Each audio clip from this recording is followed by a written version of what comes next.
Republican presidential candidates who he said spread false information about Hillary Clinton. Here's just part of what he said. Senator Rand Paul said Benghazi was a 3 a.m. phone call that she never picked up. Everyone on this panel knows these accusations are baseless from our own investigation and all those before it. Yet, Republican members of this select committee remain silent.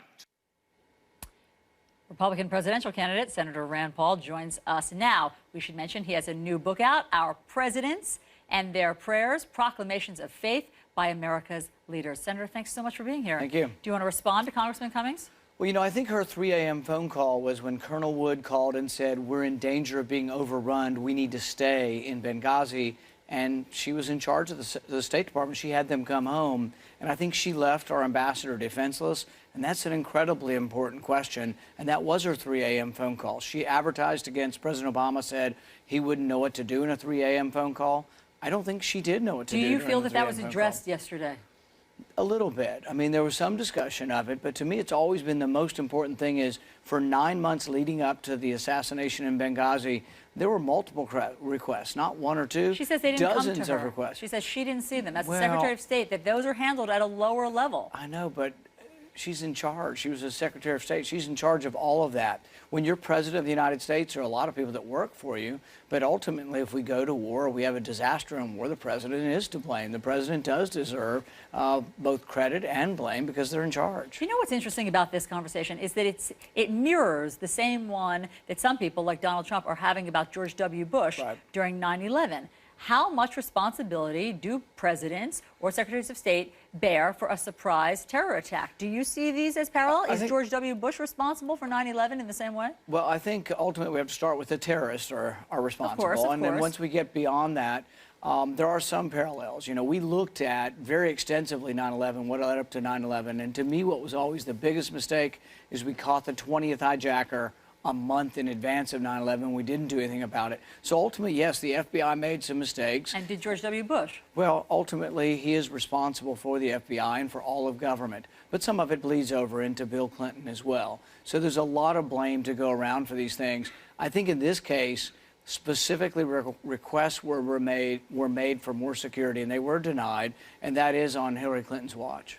Let's talk about your takeaway from yesterday, this 11-hour marathon. I know, of course, you didn't get to see all of it. You are doing something called running for president. Yeah. But, you know, what's interesting is that you are a small government guy. You rail against big government. You rail against waste. Has this been a proper use of 4.5 million taxpayer dollars? I think we do have to learn from history. So, for example, we should learn that Hillary's war in Libya was a disaster for our country and has made us less safe. It's made the region more chaotic. And if we don't learn that, how are we going to know what to do now in Syria? But the same goes for the Iraq war. I think George Bush's decision to go into Iraq for the first Iraq war was a big mistake. And I think they're parallel. Both times we toppled a secular dictator. Both times we got chaos. We still have chaos 15 years after the Iraq war. Okay, so these hearings, this 11-hour hearing and how it's gone on for some 18 months, that has been an adequate use of 4.5 million taxpayer dollars. I think it's a way to learn from history. And the most important thing is we need to know that when we have a mission overseas, we have to defend it. And it needs to have adequate security. And I think what we're learning is under Hillary Clinton's watch, she did not provide the adequate security, even though it was requested not one time, not two times, but probably a dozen times they asked for more help, and it was denied by Hillary Clinton. So you don't see this as Republican overreach and a waste of time and money? If we learn from history, I think it's really important because we're always talking about getting back involved in the Middle East. And I think it's important to learn that not only did Hillary Clinton not defend Benghazi and the ambassador, she started the war. She was part of it. That's too far. She didn't start the war, but she encouraged our involvement in it. She was probably the key proponent in the administration trying to get President Obama to go to war in Libya, and that was a mistake. That was a terrible, terrible mistake. So what do you think that all of this and yesterday's hearing does for her presidential campaign? I don't think it's good for her. I've always said that she's going to have a tough time convincing the American public that she will defend our country because she sent an ambassador into harm's way and didn't provide him with adequate defense. But do you think, as so many pundits and even conservative ones we've had on the air this morning say that she so comported herself against their arguing, they were squabbling, some of the Republicans were squabbling with Elijah Cummings, and that she seemed more composed. Do you think that helps her? You know, I think she ran this strong campaign against President Obama saying she'd be there for the 3 a.m. moment. I do think this was her 3 a.m. moment, and she, when she was called, didn't provide adequate security in Benghazi, and she's never getting away from that. I think it will preclude her from being commander-in-chief. I don't think the nation will elect her because she didn't provide an adequate defense for the ambassador. You're focused on something different than a lot of the Republicans, including Jim Jordan, whom we had on a couple of hours ago. They're focused on the videotape. They're focused on why she said one thing, that it was a terror attack, and then later the administration said it was a videotape. What do you think of that keeps continuing about, was it a videotape, was it a terror attack, was it political spin? I guess why I'm less interested in what happened in the spin afterwards is I kind of assume politicians to be deceitful and to spin what they do to try to put it in a favorable light. So what is important to me is, why didn't she read the cables? I had one or two questions when I cross-examined her in my committee, and I said, why didn't you, or did you read the cables? And she admitted she didn't. But I don't think it's enough to slough this off to underlings and say, oh, it was somebody else's fault. I was busy traveling. The problem is that Libya was one of the most dangerous places in the world, and it was her job to know that the ambassador was pleading for more help and that the State Department turned him down. But the fact that some Republicans, like Jim Jordan, are so fixated on the video, are they wasting time? I think it's important to know the whole story. I mean, one of the things that came out yesterday was that she was sending emails to her daughter that night saying it was a terrorist attack. It is kind of curious that for a whole week, and they went on all the Sunday shows saying, oh, it was about some movie, when they knew initially, and she was already sending an email to her daughter saying it is a terrorist attack.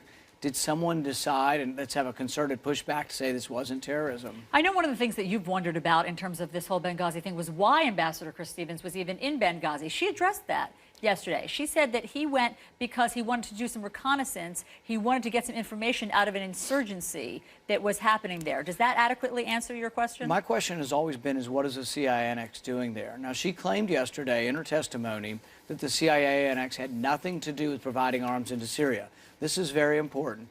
She claimed that she has no knowledge and that it wasn't occurring, that the CIA annex had nothing to do with funneling arms into Syria. I don't believe that to be true. I don't think she's being honest with us, and I think the CIA annex did have something to do with routing arms into Syria. Whether or not it was the CIA or they were using a proxy, they were gathering up arms in Libya. They were looking for 15,000 man-pads, surface-to-air missiles, and they were gathering them up. But what were they doing with them, and were they a conduit to arms in Syria? I think they were. She addressed that yesterday. Let's play that moment. Were you aware, or are you aware, of any efforts by the U.S. government in Libya to provide any weapons, either directly or indirectly, or through a cutout, to any Libyan rebels or militias or opposition to Gaddafi's forces? That was a very long question, and I think the answer is no. Were you aware, or are you aware, of any U.S. efforts by the U.S. government in Libya to provide any weapons, directly or indirectly, or through a cutout, to any Syrian rebels or militias or opposition to Syrian forces? No. She says no. Is she lying? Well, here's the interesting thing. The New York Times has reported for years and years that the CIA has been funneling arms into Syria. What was the CIA annex doing in Libya? That question wasn't completely addressed there. I mean, she says obviously she didn't run the CIA. She ran the State She kind of Department. says that. But I I can tell you that what I've read in the newspaper is consistent also what people are talking about in hearings in Washington. So the CIA has been involved with getting arms into Syria. That's well-known knowledge. What was the CIA annex doing in Libya? The reason it's an important question is, why did the ambassador go to a remote consulate very near a CIA annex? What was going on with the CIA annex? There were reports in the New York Times and other papers that a Turkish ship left Libya a day or two before, full of arms, and they have interviews with the Syrian rebels getting the arms off of the ship, saying, you know, disputing over who got what arms. So this is all out there, and the fact that she's still denying it, she could say it's classified, she can't talk about it, but the fact that she's denying it, I wonder whether or not she's telling the truth. One quick question about the presidential race and the new poll that has come out, the Des Moines Register, just this morning. Let me show you how voters in Iowa caucuses are feeling. Ben Carson has leapfrogged Donald Trump. This is the second time in 2 days that we've seen this. He's at 28%. Donald Trump is at 19%. You are, I believe, fifth at 5%. What do you make of these numbers? I think that the polls are still a jumble. I think they're very loose polls of people leaning one way or another. I think they will change many more times. Herman Cain was leading at this point, you know, in 2012. In 2008, Rudy Giuliani was up for 5 months and never won a primary. So I think it's still very early. We like the fact that we're in the middle. We seem to think we're going up a little bit, and we hope that that's true. But we have a strong ground game. We think we have the strongest organization in Iowa right now. You do, and does that go as far or farther than the appeal with evangelicals? How do you think that you do with them? It's a little bit of both, and we, you know, I am socially conservative as well as fiscally conservative, and so we have appeal across the board. We also appeal to students, independents, because we don't think it's a good idea to be back at war. I'm not going to send our sons and daughters back into Iraq because I think the first war was a mistake, and I'm not sending them back for a second one. Senator Rand Paul, great to talk to you. Thanks you. so much for being on New Day. Let's get over to John. All right, thanks,